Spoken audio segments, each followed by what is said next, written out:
안녕하세요. 손해사정사 이재영입니다. 네, 이번 시간에는 자동차 보험 대물배상 지급기준에 대해서 한번 알아보는 시간을 갖도록 하겠습니다. 우선 대인배상, 대물배상 이러한 용어를 사용하는데, 대인배상이라는 것은 타인을 죽게 하거나 부상케 하였을 경우에 지급해주는 기준을 대인배상이라고 한다면, 대물배상이란 당연히 타인의 재물이죠. 재물에는 크게 자동차, 우리 통상적으로 타인의 자동차가 있을 수 있고 그 밖에 재물이 있을 수 있습니다. 이에 대한 지급 기준으로 우리 자동차 보험 표준 약관에는 크게 6가지를 정하고 있죠. 6가지. 첫 번째가 수리비용이고, 두 번째가 교환가액, 세 번째가 대차료, 네 번째가 휴업손해, 그 다음에 다섯 번째가 영업손실,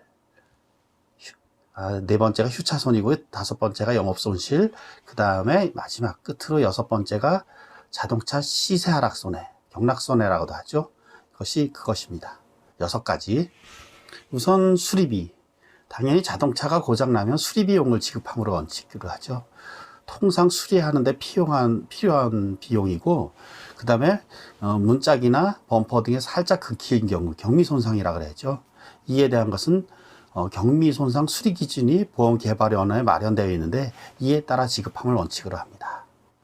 그리고 수리비용은 그 사고 직전 차량 가액의 최대 120%를 초과할 수 없습니다. 수리비용이라는 것은 열처리 도장료를 포함하는 가격입니다. 열처리 도장료는 전액을 지급합니다. 그 다음에 대차료. 대차료라는 것은 자동차를, 비사업용 자동차를 수리하는 기간 동안 사용하지 못하는 경우, 이럴 때 차를 대차해 주죠. 차를 대체하지 않는 경우에는 대차료 상당액의 30% 가액을 지급합니다.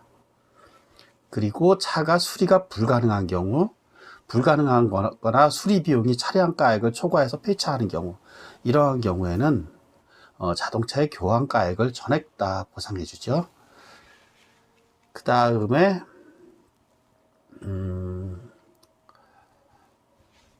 영업손실 비용이라는 게 있죠. 영업손실 비용이라는 것은 타인의 사업장을 손상시킴으로써 영업하지 못함으로써 발생된 상실 소득. 영업손실 비용은 당연히 소득세법에 의해서 그 증명자료가 입증된 경우에는 그에 따른 금액을 지급해 주면 되죠. 비용을 공제합니다. 입증자료가 없는 경우에는 일용근로자 임금을 지급합니다. 그 다음에 휴차료라는 것은 사업용 자동차가 수리하는 기간 동안, 또는 사업자가 병원에 입원해 있어서 영업을 못함으로써 발생한 손실, 이에 대한 것을 지급해 주는 것이 휴차료입니다. 끝으로 6번째 항목, 자동차 시세 하락손해. 이것은 자동차 세차, 사고가 나서 손상됨으로써 발생하는 가치 하락분, 실무상 경락손해라고도 하는데, 이것은 그냥 아무 때나 지급하는 것이 아니라, 사고가 나서 5년 이하 자동차 아무 때나 지급하는 것이 아니라 5년 이하의 자동차 중에서 그 수리 비용이 사고 직전 가액의 20% 이상 나온 경우, 이때만 지급해 줍니다.